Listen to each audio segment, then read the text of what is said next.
sério, bate-papo. Tivemos um papo super interessante.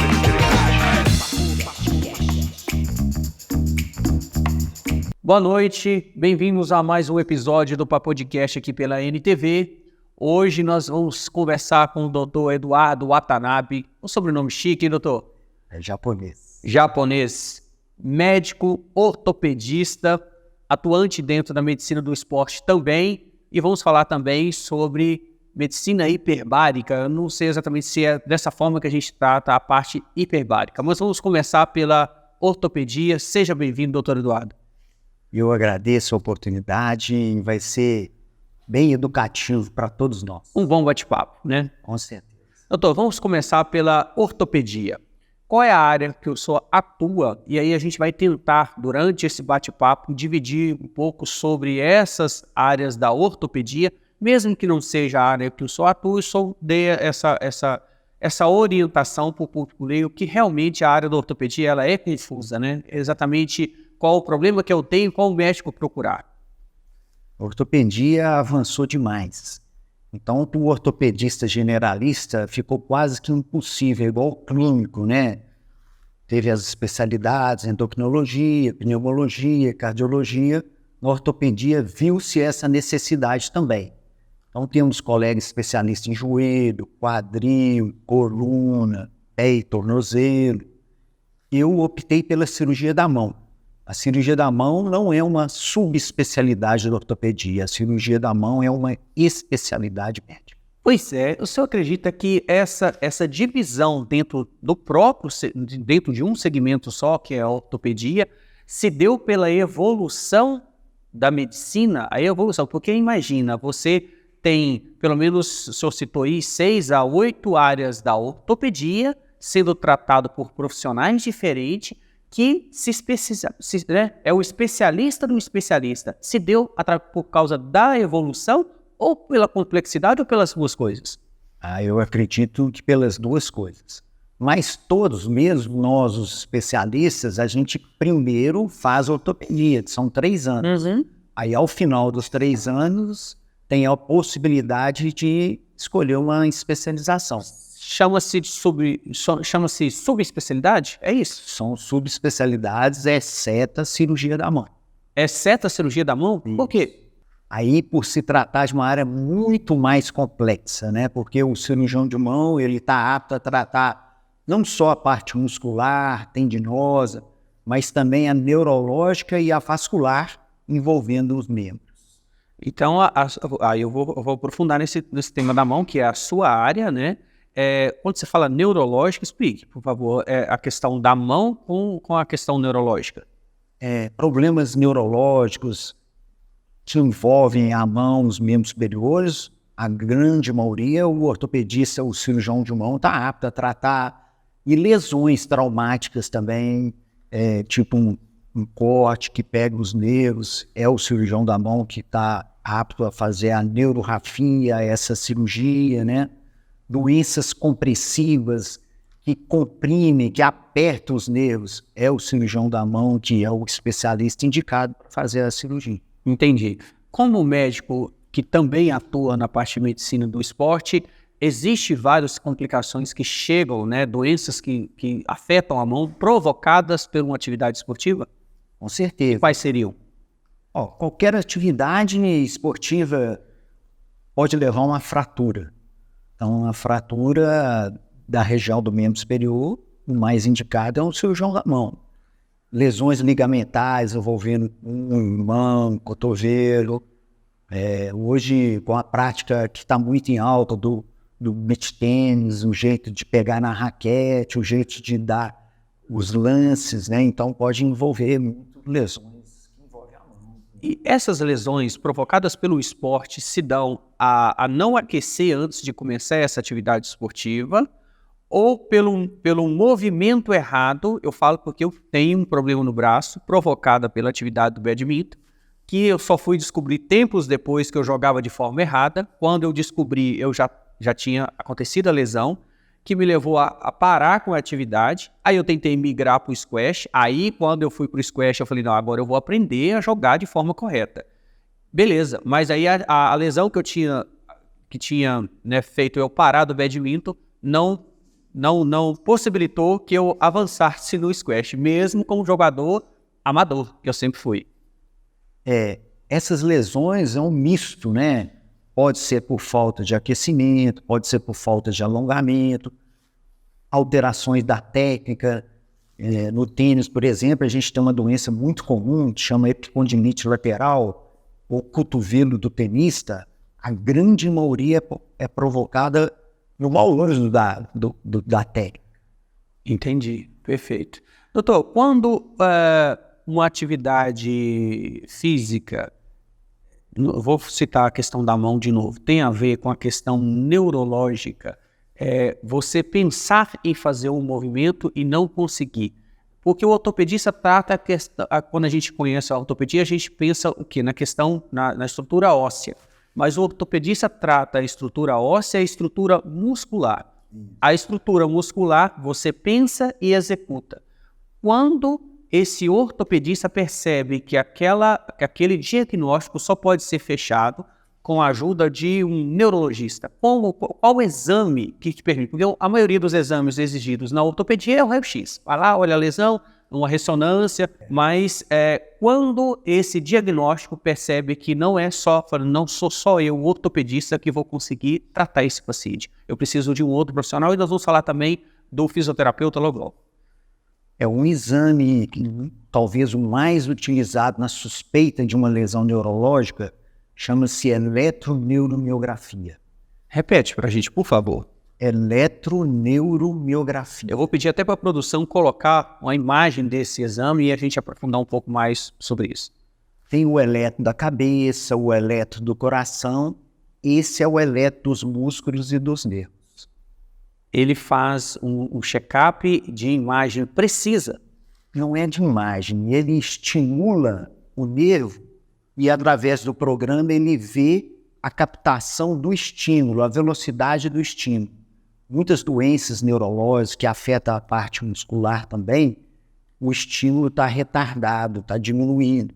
Aí vai ver a causa dessa doença, né? Aí a gente tem que estudar a causa. Às vezes esse exame, na grande maioria das vezes, nos ajuda bastante já no diagnóstico. Mas às vezes ele dá só uma ideia. Eu entendi. As pessoas normalmente têm uma percepção de movimento igual, né? Eu vou falar um pouco do esporte, que é a sua área também, então eu vou aprofundar nisso. Dizem que o Pelé tinha uma visão de 360 graus.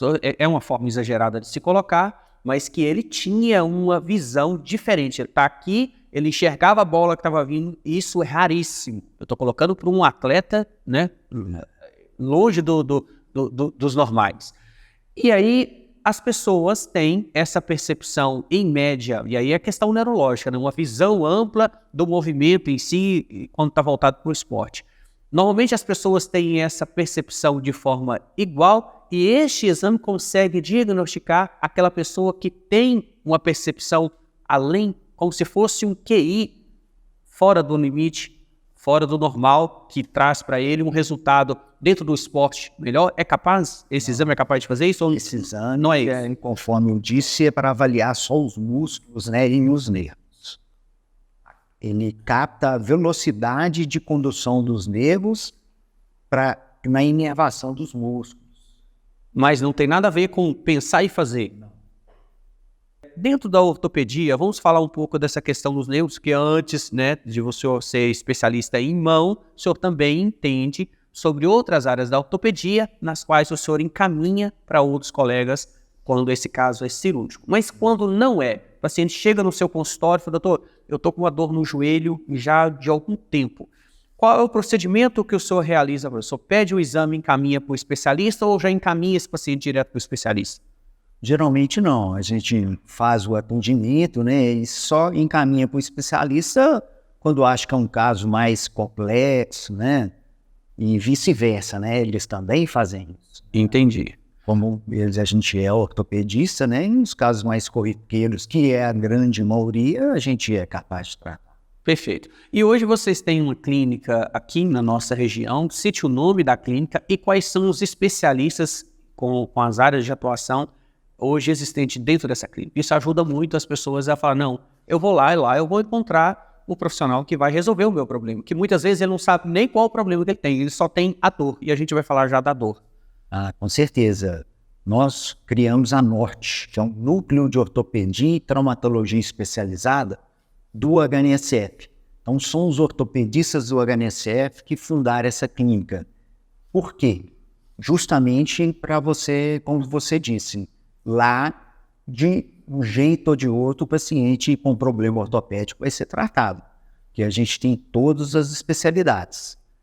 Então, eu vou enumerar para você. Tem o Dr. Hugo e o Dr. Alexandre Mata, são especialistas em cirurgia do joelho. Tem o Dr. Valdeci e o Dr. Fernando Cancela, são especialistas em cirurgia de pé e tornozelo. Tem o Dr. Marcelo Muckmiller, que é especialista em cirurgia do quadril. Dr. Alexandre Tulias é Só quadril. Só entre aspas, que é muita coisa. E ele acabou de se especializar também em medicina, em clínica da dor. Aí é amplo, né, doutor? Aí é um problema. Temos o Dr. Alexandre Tulias, que é especialista em cirurgia de coluna. Tem o Dr. Lucas, que junto comigo formamos a equipe de cirurgia da mão. E tem a doutora Lohane, que é ortopedista pediatra. Eu quero encontrar uma forma de chamá-los aqui, entende? Porque ortopedia, nós demoramos 5 meses, eu cheguei a comentar isso contigo, para encontrar um profissional que pudesse nos passar essas orientações, que muitas vezes não é exatamente a área específica dele, principalmente quando é a parte cirúrgica, e a gente vai falar sobre isso, mas que pudesse orientar o seu paciente a dizer, ó, o seu caso eu vou te encaminhar para o profissional tal, está dentro do nosso mesmo, né, grupo de trabalho, e aí essa integração eu acredito ser importantíssima, porque muitas vezes para fechar um diagnóstico eu preciso de 2, 3 opiniões diferentes. Então eu quero citar a importância da fisioterapia, quando esse paciente chega para você e o ortopedista tem essa consciência de tentar tirá-lo da cirurgia. Como que isso funciona? Só voltando à pergunta anterior, eu esqueci de mencionar 2 grandes colegas e amigos, o Dr. Gelson e o Dr. Guilherme. Eu ia arrumar problema, hein? Especialistas em ombro. Se você está com problema no ombro, logo o meu problema é esquecer. Eles são os fera. Boa. Vou lá. A fisioterapia anda junto com a ortopedia, né? Acho que a grande maioria dos pacientes, que igual a gente pede raio-x, a gente pede o acompanhamento da fisioterapia. Tanto antes como após depois da cirurgia. Perfeito. E muitas vezes, a grande maioria das vezes, o paciente não vai para a cirurgia. Perfeito. É isso que muitos querem ouvir, né, doutor? Eu quero resolver o meu problema sem cirurgia. Lógico, tem casos que não tem saída, né? Mas é o que todo mundo quer, é o que todos querem. E dentro da fisioterapia, como os pacientes têm acesso a esse fisioterapeuta? Ele pode escolher, falar, não, a minha prima fez com fisioterapeuta. Ou hoje, cada área da ortopedia, existe fisioterapeuta, assim como a ortopedia, existe fisioterapeutas que são mais especialistas para aquele tipo de pós-cirurgia ou para aquele tipo de fisioterapia que vai atender aquela. Tem isso dentro da fisioterapia. Eu sei que não é a sua área, mas o senhor indica e fala, ó, para esse problema que você tem, eu vou te indicar esse fisioterapeuta, ele vai te ajudar. Tem isso também, essa divisão dentro da fisioterapia?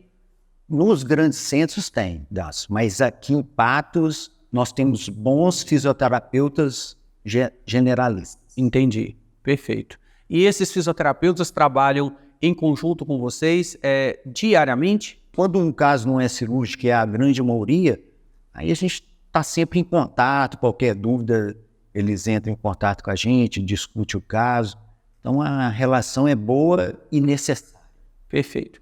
Doutor, vamos falar um pouco mais específicos das cirurgias. Na sua opinião, a cirurgia de mão, o que evoluiu nos últimos 10 anos? Eu vou colocar de 10 anos porque se coloca que a medicina, a odontologia, os procedimentos que são ligados à área da cirurgia, eles se renovam a cada 10 anos. Na sua opinião, o que mudou de 10 anos para cá? Seja em material cirúrgico, seja em técnicas menos invasivas, qual é a sua opinião a respeito? Isso. Na cirurgia da mão, uma técnica que tem ganhado muito espaço é a artroscopia. É um procedimento muito já utilizado e antigo, joelho e ombro, principalmente. Mas a artroscopia está vindo com força, principalmente para punho. Tem colega já também fazendo artroscopia em coluna. Qual o diferencial dessa cirurgia? É uma cirurgia muito menos traumática, muito menos invasiva. Com isso, a recuperação é muito mais rápida. Mas o que ela tem de diferente das técnicas anteriores? Ela tem diferente que até o jeito de fazer a cirurgia, né? Utiliza o artroscópio, que é o aparelho que a gente vê o interior, um furinho de 1 centímetro, você introduz a câmara, um outro furinho de 1 centímetro, introduz os materiais para fazer a sutura. Poderia dizer que é uma cirurgia guiada por vídeo? Ou Isso, guiada por vídeo. Guiada, né? Guiada. E o vídeo vai conseguir dizer, ó, esse é o ponto que você deve operar, e aí torna-se uma cirurgia mais precisa, menos invasiva. É isso? Menos traumática, de recuperação mais rápida. Perfeito. E esse procedimento, ele é coberto pelos planos de saúde? Sim. Tem no SUS ou ainda não? Acho difícil. Quando demora para responder assim, é porque não tem. De punho eu acho difícil, mas das outras tem serviços que realmente fazem. Igual eu te falei assim, cirurgia de ombro e joelho, que são bem antigos, já feitos há muito tempo, tem serviço público que faz. Perfeito. Os pacientes confundem muito, acham que a cirurgia é a laser. Ela não é a laser, ela é a artroscópia. Mas ficou difundido aí popularmente que é a laser. Perfeito. Doutor, eu toquei no assunto do serviço público e eu sempre pergunto para os nossos convidados qual a opinião dele relacionada ao serviço público na atividade que ele exerce. Na sua opinião, hoje o serviço público faz um bom trabalho, tem uma boa cobertura, e aí faz uma análise para a gente, por favor, como um todo e na nossa região. Eu acho que na nossa região e no Brasil todo o serviço público é bem deficitário, né? Infelizmente, a demanda é muito maior do que o serviço que pode... Na ortopedia isso é impressionante, né? Demais. Eu falo porque eu morei em Brasília há muitos anos e o Sara Kubitschek é referência, né, na ortopedia. E para você conseguir uma vaga lá é algo absurdo, né? E na nossa região também não é diferente. Não. Apesar do regional fazer um ótimo trabalho, mas... A referência em ortopedia na nossa região é o regional. Isso.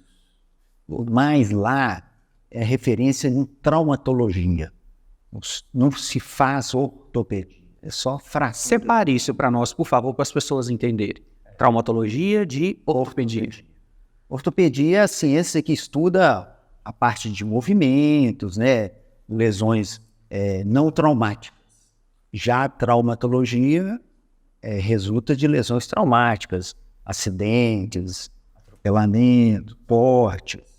Aí a gente tem condições de fazer um bom serviço que, mesmo assim, devido à alta demanda, fica a desejar. A ortopedia muitas vezes está provocada por uma lesão que foi desenvolvida ao longo do tempo, né? E que em algum momento naquele momento precisa ser tratado com ou sem cirurgia, mas não há um trauma aparente, ou seja, um osso quebrado. Eu estou colocando a grosso modo para as pessoas entenderem. Então isso é ortopedia. A traumatologia, como o nome diz, é trauma, osso quebrado, ou um músculo rompido, ou um nervo rompido, é trauma.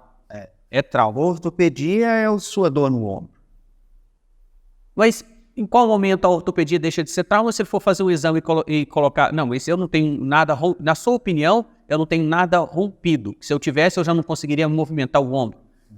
Eu tenho uma lesão, uma inflamação.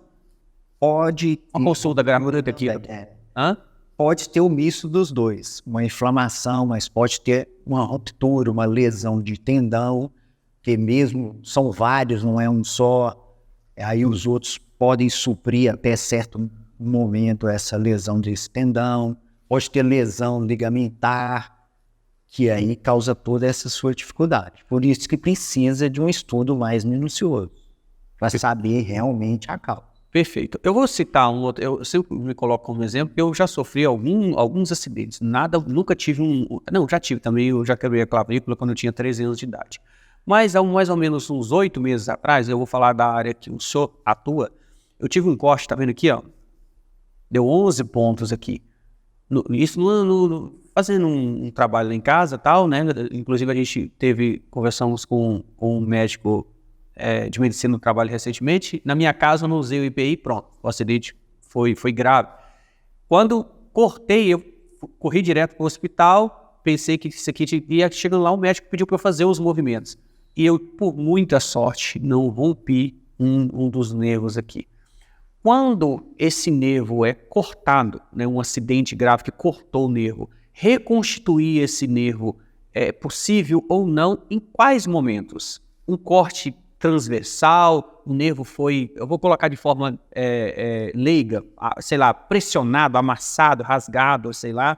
Quando isso é possível regenerar? Porque eu tenho pessoas da minha família que têm os dedos fechados, não abre mais, teve esse acidente quando era criança e nunca foi possível reconstituir esse nervo ou reconstituir o movimento desses dedos.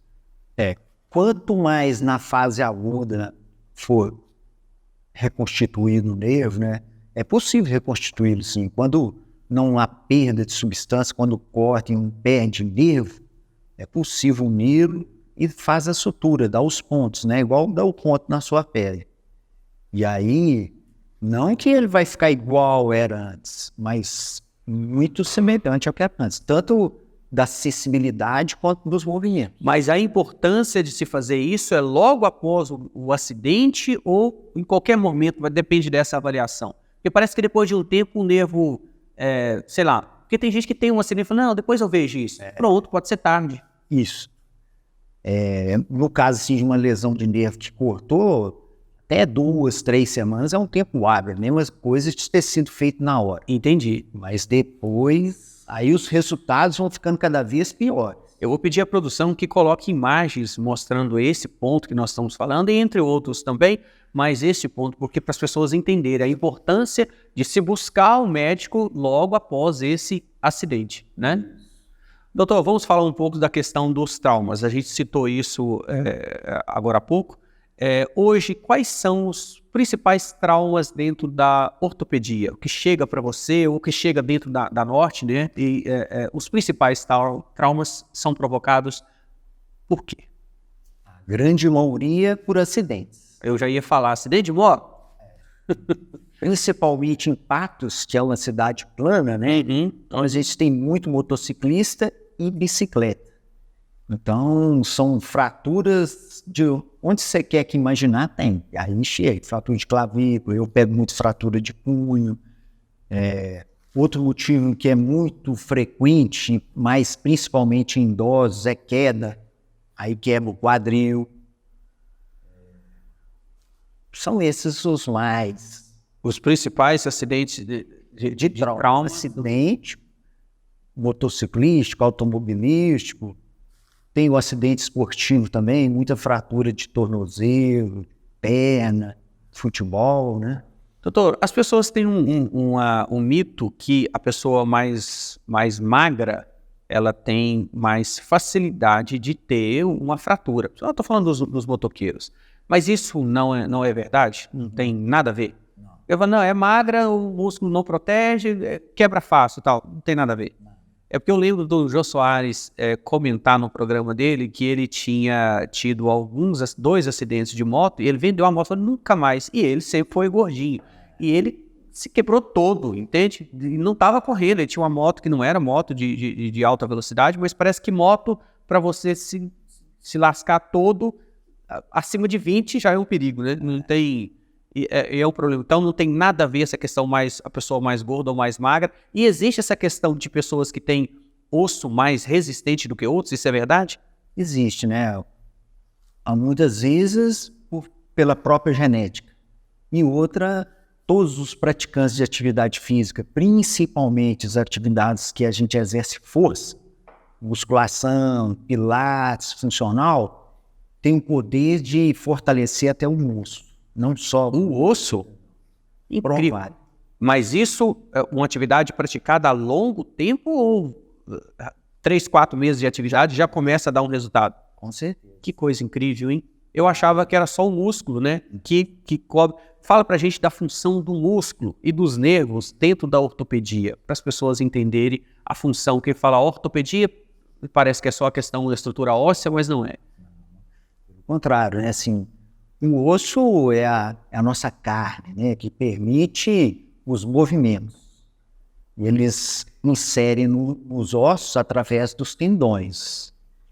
E o nervo tem alguns nervos que dão só sensibilidade e alguns nervos que dão sensibilidade e motricidade, movimento, inervam os músculos para que eles executem os movimentos. Perfeito. Nós vamos chamar o intervalo, voltamos no segundo bloco, e no segundo bloco eu quero falar um pouco sobre a questão da faixa etária de pessoas, né, das mais diferentes idades, desde criança até os idosos. O senhor citou a questão da importância da prevenção dos acidentes, principalmente domésticos, que envolvem muitas vezes as pessoas acima de 60 anos, que é um problema sério, né? A pessoa acima de 60, 70 anos teve uma fratura, é um problema, né, uma questão mais grave. Nós vamos falar disso no segundo bloco, voltamos já já, aguarde. Bate-papo. Super interessante.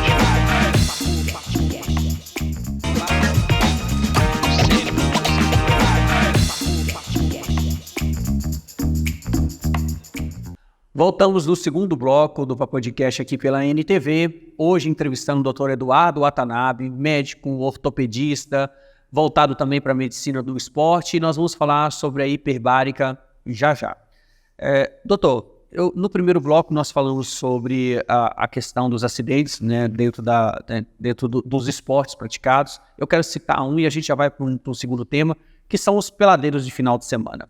Dentro da ortopedia, a cirurgia de joelho é a mais frequente. E a maioria dessas cirurgias são provocadas por acidentes oriundos da pelada de final de semana. Nós estamos no Brasil, o esporte é o mais praticado. Como os peladeiros, os não profissionais, que até os profissionais, né, a gente tem prova disso, o Neymar está afastado já há algum tempo por causa de uma lesão. É de joelho a lesão dele? É de joelho. E como essas pessoas podem, às vezes, prevenir, ou não tem como prevenir, sei lá, aquecer, eu não sei. Existe uma forma de tentar prevenir, porque é um esporte que as pessoas, né, os homens amam, as mulheres também. Aqui na nossa cidade tem muita mulher praticando futebol no final de semana. O esporte mais praticado no Brasil é o futebol. Uhum. Em Patos, mais ainda, né? Tanto que já teve uma época que Patos de Minas e Campinas eram as únicas cidades do Brasil que tinham 2 times de futebol na primeira divisão. Show de bola, é verdade. Né? Então, futebol que é muito praticado. Prevenir não tem, igual nós falamos, até o Neymar, que é super bem treinado. Assistido, né? Dentro de uma estrutura absurda. As melhores chuteiras, os melhores gramados, e mesmo assim ele rompeu. Mas, com certeza, uma pessoa mais bem preparada, a chance de lesar é menor. Uma pessoa usando uma chuteira adequada, a chance dela se machucar é menor. Uma pessoa com peso no ideal, né? Ah, boa. Você está mais em forma, vai evitar que você tenha uma lesão. Doutor, e por quê? Eu sei que não é a sua área, mas por que a maioria das lesões de joelho, quando acontece em um joelho, a pessoa vai lá, opera aquele joelho e o outro que não tinha lesão acaba sendo lesionado? Por que isso acontece? Não tem essa obrigatoriedade, não.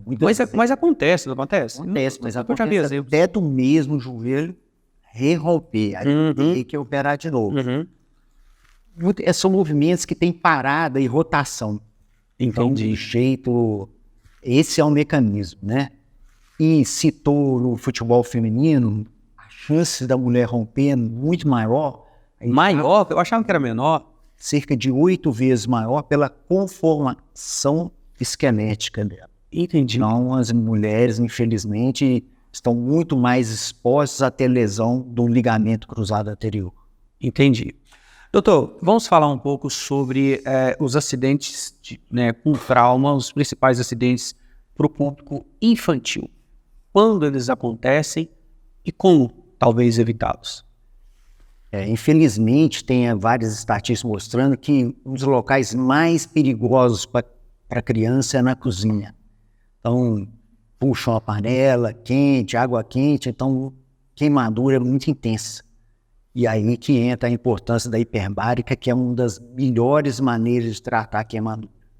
Fale sobre o que é exatamente a hiperbárica e por que o senhor tem esse tema tratado com tanto carinho, trouxe para Patos de Minas a hiperbárica. A gente falou dos acidentes, ia colocar a ortopedia, como a hiperbárica entra dentro desse contexto, principalmente no tratamento da dor, queimados, e aí vamos falar das feridas. A medicina hiperbárica ou oxigenoterapia já é um tratamento reconhecido pelo CFM mundialmente já há muito tempo. Só que no Brasil ela só foi reconhecida em 1994. Então ainda Recente, né? Isso, relativamente recente. Eu, por exemplo, formei em 94 e durante a minha formação não ouvi nada sobre medicina hiperbárica. Eu vou pedir para a produção, inclusive, colocar imagem das máquinas, inclusive aqui na Oxclean, para a gente mostrar como funciona esse tratamento e todas as aplicações da hiperbárica. Mas continue.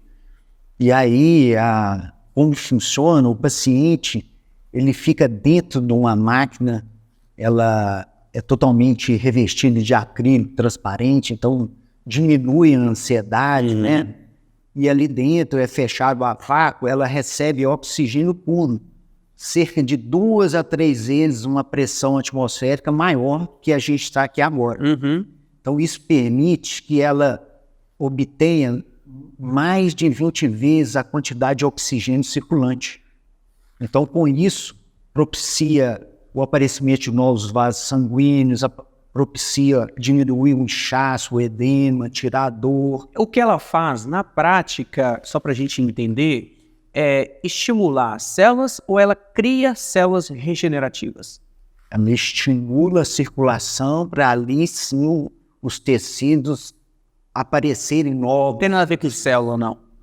Indiretamente, né? Entendi.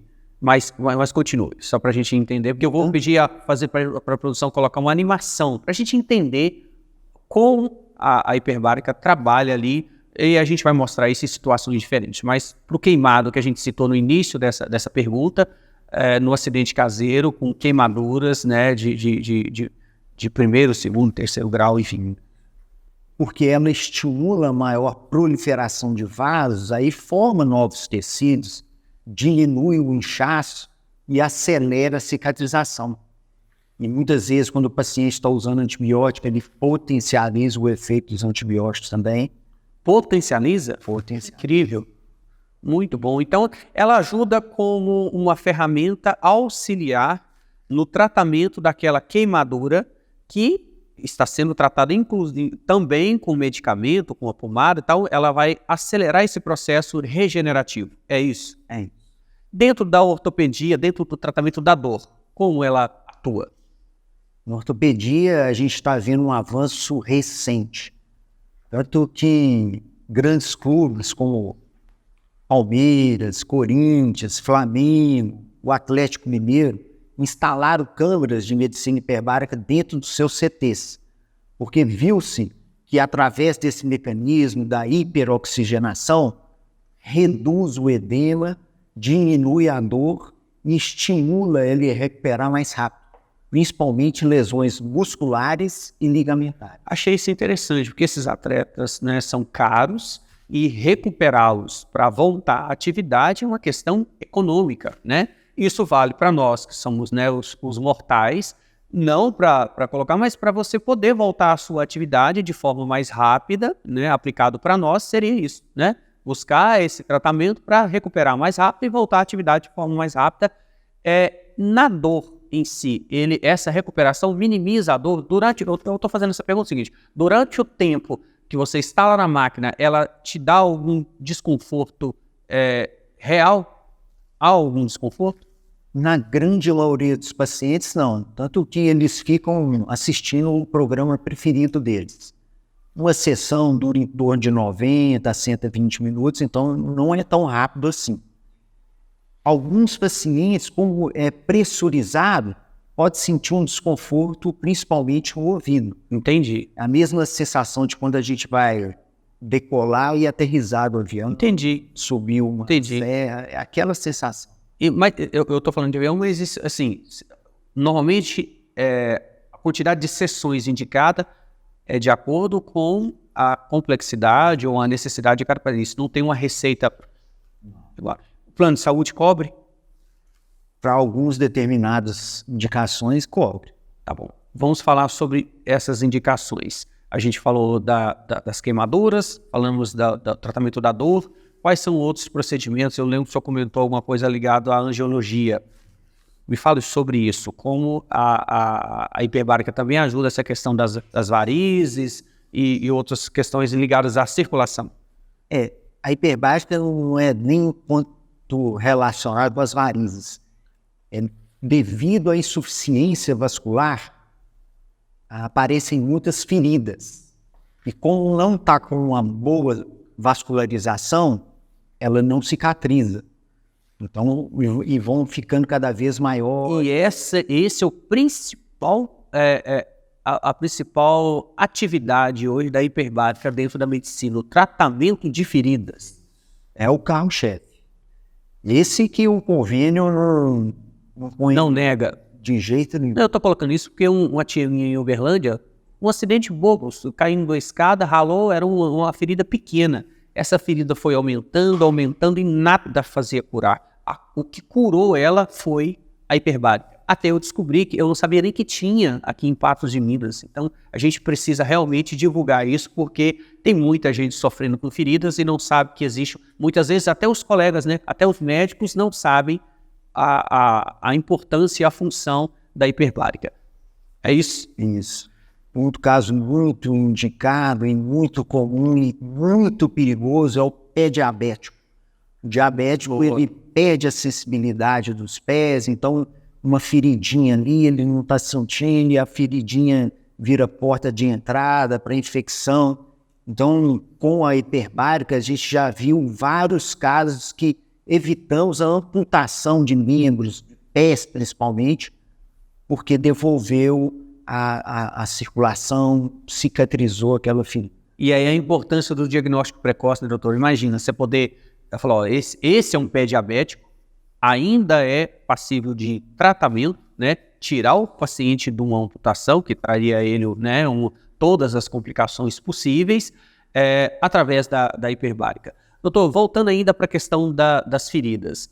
Além aí eu vou falar da Opscreen, que é uma clínica voltada, né, para o tratamento com a hiperbárica, mas outros procedimentos. Me fale o que é exatamente o PRF, que é um aliado, a gente conversou sobre isso, um grande aliado, qual é a função dele dentro do tratamento de feridas também, inclusive de queimados também, né? Porque muitas vezes uma queimadura pode se tornar uma ferida. E aí a hiperbárica, junto com o PRF e outros procedimentos que são praticados dentro da Opscreen, pode ajudar esse paciente a ter uma recuperação mais rápida. Nem todo paciente com ferida é candidato à hiperbárica. A hiperbárica, ela está indicada nos casos mais graves. Casos menos graves, que a gente pode lançar a mão do PRF, que é o plasma rico em fibrinogênio. É extraído uma certa quantidade de sangue do paciente e dali tira o plasma e joga esse plasma por cima da ferida. E isso, o que a gente mais viu com ele, também é o alívio da dor e um aceleramento da cicatrização. Então, feridas menores, muitas vezes a gente usa o PRF, fica muito mais barato também. Eu conheço isso pessoalmente. Nós temos... minha mulher é dentista, a gente tem uma clínica odontológica e utilizamos o PRF dentro do tratamento odontológico. Isso, extração, extrair um dente, fica o alvéolo ali, coloca o PRF, o resultado é incrível, né? Imagina na boca, uma região, né, contaminada, né? A boca tem a questão das bactérias e tal, e o PRF ajuda muito. Então, no tratamento de feridas, esse PRF é jogado de forma líquida ou ele é mais um plasma? Das duas maneiras. Depende da ferida. Aí, dependendo da ferida, aí muda o tipo de preparo. Entendi, Mas é das duas maneiras, líquida e uma membrana. entendi. Doutor, vamos falar da questão dos acidentes, vamos deixar um pouco a questão da hiperbárica, vamos voltar de novo à questão dos acidentes, nós falamos das crianças. Para os idosos, acidentes, né, envolvendo traumas no público, para os idosos, é um problema sério, porque fala que idoso não pode cair. E eu já tive, né, exemplos na minha família. A minha avó viveu até os 95 anos e ela ficou 6 anos na cadeira de roda por causa de um acidente no banheiro. Muito comum.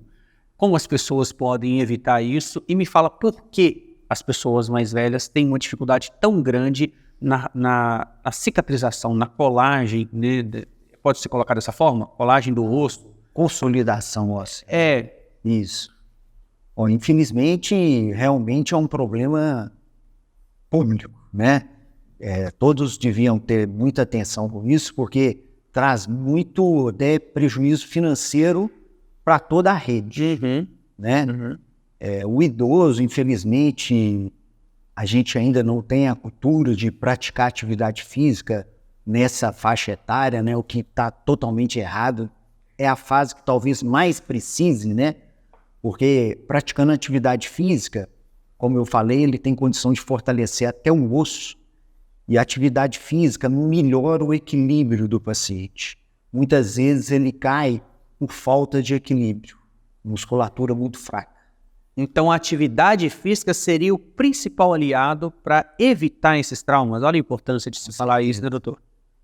E a Sociedade Brasileira de Ortopedia também tem até um programa que chama Casa Segura, né? Nos banheiros, ter o corrimão, evitar tapete de qualquer espécie em casa que tenha idoso, chão escorregadio. Então, são pequenas coisas que a gente pode fazer que na somatória... Adaptações que são baratas, evitar esses acidentes, então atividade física e uma casa bem adaptada para essa pessoa que agora tem uma mobilidade, né, mais deficitária. É isso. É impressionante quanto esses acidentes são recorrentes. É impressionante como a gente não consegue, né? Isso é presente em toda a família. É impressionante a quantidade de acidentes que poderiam ser evitados. A gente colocou 2 exemplos, né? Doutor, vamos falar das medicações. Se fala muito hoje da vitamina K2, é isso? Que tira, eu quero saber a sua opinião se isso é real. Ela tira, me corrija se eu estiver errado. Ela tira o cálcio do organismo, transfere isso para o osso, tornando-o mais resistente e evitando, inclusive, a osteoporose, que é uma das doenças mais recorrentes dentro das pessoas acima de 50 anos. Isso é verdade ou isso ainda é um marketing? Não, é verdade. Não necessariamente a K2, né? É necessário a ingestão de cálcio e vitamina D. Vitamina D. Anda só o cálcio, né? Nesse trabalho conjunto. A vitamina D não é o sol. Não é sol. Mas parece que a vitamina... Mas tem jeito, tem comprimido também. Pois é, o que me parece é que a vitamina, o sol que a gente toma, tô falando nós, né, as pessoas que estão fora da atividade rural, por exemplo, tal, pessoas que ficam lá, a gente fica muito dentro do escritório, o sol que a gente toma no dia a dia para ser o suficiente, seria quanto tempo exposto ao sol? Porque aí você vai para o sol e tem a questão do câncer de pele. Sai do sol, a questão do déficit da vitamina D. Mas, assim, não é aquele sol de meio-dia, né? Está aconselhado o sol até 10, 10 e meia ou depois das 4. E cerca de 30, 40 minutos de exposição. Doutor, eu sei que o senhor é um extremamente atento à saúde como um todo, pratica atividade física, te acompanha nas redes sociais. Você faz isso? Você toma 30 minutos de sol, por isso você consegue esse tempo? Infelizmente, não. No meu consultório eu não tenho nem janela. Meu Deus. É um mal. E aí, o que você faz? Você faz reposição, toma um medicamento ou por enquanto ainda não... Vitamina D eu tomo. Toma. Entendi. Mas é importante também, não é só chegar e tomar, fazer a dosagem, né, laboratorial. Acompanhamento médico para saber qual é a quantidade exata. Perfeito. Continue falando sobre a questão da vitamina 12. A gente falou da vitamina D e falou da vitamina K2. Ela em si não é tão importante assim, no processo de osteoporose. E hoje em dia também existem vários outros medicamentos, tipo alendronato, risedronato, Isso é medicamento? Não é natural. que, igual você perguntou dos avanços, foi um dos grandes avanços ultimamente, que antigamente não tinha.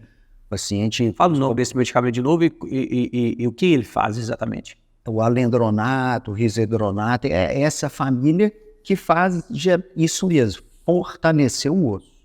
Mas é igual eu estou te falando, para tomá-los tem que ter o acompanhamento médico. Perfeito. E o médico vai indicar para aquele paciente diagnosticado com qual o exame que pode dizer, ó, ele não teve trauma.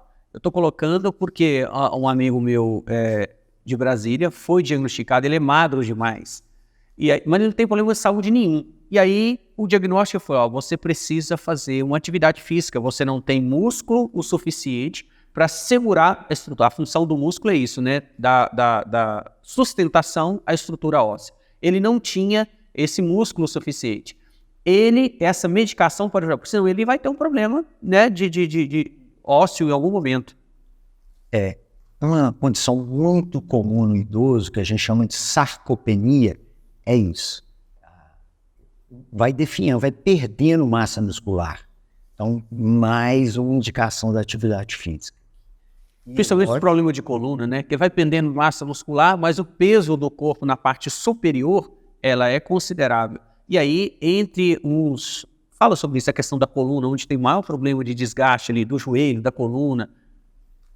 A coluna é a causa principal, a mais frequente de consulta de ortopedia. É problema de coluna. Tem a ver com a postura? Porque eu tenho a postura... meu Deus, eu tento me corrigir toda hora. Eu tô passando na frente do espelho, levanto e tal, mas tenho problema de ficar assim. Que o homem foi feito para andar de quatro. Quando ele tornou-se bípede, e aí que veio o formato da coluna, a estrutura da coluna, propicia a ter vários problemas. Por isso que é tão comum queixas de coluna. Mais comum do que joelho, que a gente citou? A queixa mais comum do consultório de ortopedista é coluna, e a segunda é problema de ombro. De consulta, né? Mesmo assim, boa parte, a notícia boa é que essas questões relacionadas a dores na coluna podem ser resolvidas sem necessariamente cirurgia. Não é isso? A grande maioria esmagadora não envolve cirurgia.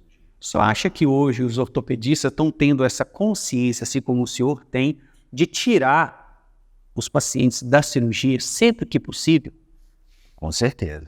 E hoje também o paciente está muito atento a isso, né? Tem acesso à informação. Então, se eu te indicar a cirurgia, você vai ouvir mais 2, 3. Isso tem se tornado cada vez mais comum, né? Você tem uma certeza daquele diagnóstico, porque entrar na faca não é fácil, não. Eu sei porque eu estou há 1 ano e meio tentando adiar isso, mas eu já vi que eu não vou ter saída. Não vou ter saída. Doutor, nós falamos dos acidentes domésticos envolvendo o público de mais idade. Existe aí só falou da importância da atividade física para fortalecer isso, mas existe algum alimento que seja importante e que deve ser mais consumido e que ajuda a fortalecer a estrutura óssea e muscular? Existem esses alimentos? Isso é real? Com certeza. E acessível? Acessível. O tratamento desse idoso é multiprofissional, né? Não é só ortopedista, envolve um nutricionista, envolve um fisioterapeuta, tudo, preparador físico, tudo para evitar que se chegue nesse ponto, né? E por isso que é importante, não só nessa idade, mas qualquer outro balanceamento alimentar bem adequado, né? E uma que é muito indicada às vezes só por quem está praticando esporte, mas já provou que a creatina para o idoso, para essa regeneração dessa musculatura, muito importante. A creatina? Muitas. Mas se encontra a creatina dentro de algum alimento? Não, né? Aí ele é um alimento sintético, por isso é sintético? Não. O que é isso? É um suplemento alimentar, mas de fácil acesso, né? Pois é, mas ele pode ser ingerido, deve ser ingerido com indicação médica, nutricional tal, ou você pode ir numa... Porque você acha, né, fácil para você comprar. Mas qual é a sua opinião? Você acha que deve ter um Todos acompanhamento? deveriam tomar, não só idosos, né? Muito importante. Perfeito. E vimos que não é só para a parte muscular, não, até para a parte neurológica, a creatina traz muitos benefícios. Perfeito. Doutor, a gente está chegando no final do programa, nós vamos falar um pouco sobre a questão da medicina do esporte. Me fale sobre qual a atuação, né? O nome já diz, medicina do esporte. Mas aquelas pessoas que praticam atividade física também devem procurar este profissional? Quando procurar? Antes de iniciar uma atividade física, durante, porque depois, né, depois da lesão, depois do problema, aí, porque eu quero começar a atividade física, procurar um médico, e isso é pouco casual, né, pouco feito, a não ser para aqueles profissionais realmente que são esportistas, vamos dizer assim. É a medicina do esporte e do exercício. O ideal, Garça, é que realmente faça uma avaliação pré-atividade. Antes, né? Porque senão, infelizmente, até em grandes clubes, times profissionais, de vez em quando a gente tem umas surpresinhas desagradáveis, né? Atletas de alto rendimento com doenças cardíacas que podem levar até um desfecho fatal. Perfeito. Doutor, nós estamos chegando ao final do programa. Gostaria que o senhor deixasse uma mensagem, deixasse o seu Instagram. Nós dificilmente fazemos isso, mas eu gostaria que o senhor deixasse o seu Instagram, porque você pratica atividade física de forma frequente, mostra isso, incentiva as pessoas. Como médico voltado para a medicina do esporte, foi a última pergunta que nós fizemos. Contasse um pouco sobre a sua história em Patos de Minas, onde o senhor formou, quanto tempo está aqui, é um empreendedor, já foi diretor da Unimed aqui na nossa cidade.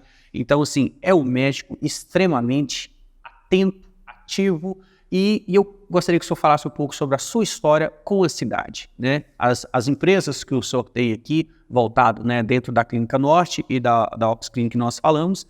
Conte um pouco sobre a sua história. Bom, eu sou de Belo Horizonte, estudei em Belo Horizonte na Faculdade de Ciências Médicas e fiz minha residência em ortopedia, traumatologia e cirurgia da mão no serviço do Dr. Pardini, no Hospital Ortopédico. Eu, como sou de lá, já estava tudo engatilhado para mim ficar lá, já tinha meus empregos, mas surgiu um probleminha de saúde, de triglicéridos, colesterol. E meu pai havia morrido desse mesmo problema com 51 anos de idade. O senhor teve esse problema? Eu tenho esse problema. Aí o médico... Isso explica muita coisa.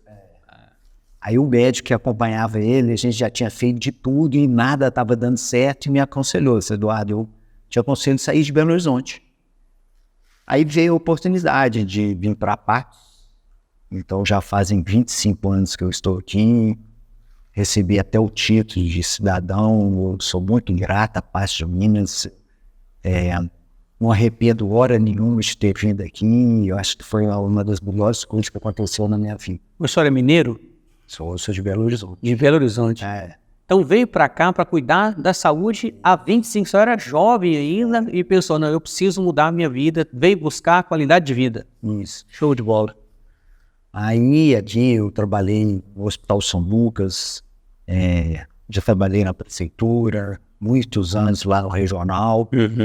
E já tem uns 18 anos que eu estou lá no Hospital Nossa Senhora de Fátima.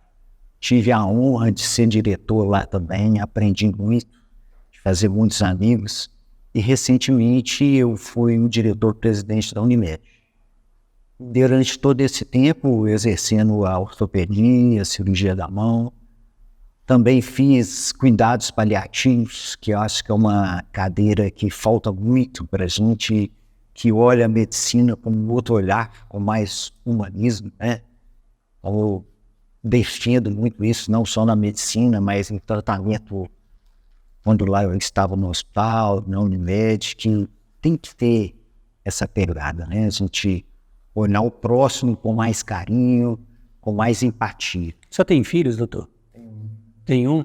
Porque assim, o senhor tem 2 empresas, tem uma questão de saúde que o senhor preocupa muito, tem uma especialidade já indo para a segunda, foi diretor de hospital, que é um problema, foi diretor da Unimed e se brincar, te chamar para fazer mais alguma coisa relacionada à parte administrativa, que são poucos, né, que é médico, aprende medicina na faculdade. Fazer essa parte administrativa, no qual fale um pouquinho sobre essa questão, só para a gente encerrar esse seu lado empreendedor. Eu já tive uma empresa de confecção que foi por água abaixo. Então, a partir dali, eu vi que eu tinha que me preparar melhor. Então, eu fiz 2 MBAs de gestão na FGV. Também eu tenho muito orgulho de ter feito parte, aprendi muito. E aí, hoje eu estou no Conselho de Administração da Unimed, sou diretor da Associação Médica aqui de Patos, e agora estou também no Conselho de Administração da Santa Casa. Muito a ver com essa parte administrativa. Eu gosto muito. Parabéns, parabéns. Empreender dentro da área de saúde não é fácil. Não. Parabéns. Chegamos ao final de mais um Papodcast aqui pela NTV. Hoje nós conversamos com o Dr. Eduardo Watanabe. Até a próxima quinta-feira. Um abraço a todos. Fiquem com Deus. Até lá. Vamos bater um papo. Quero ter um bate-papo sério com você, sério com você.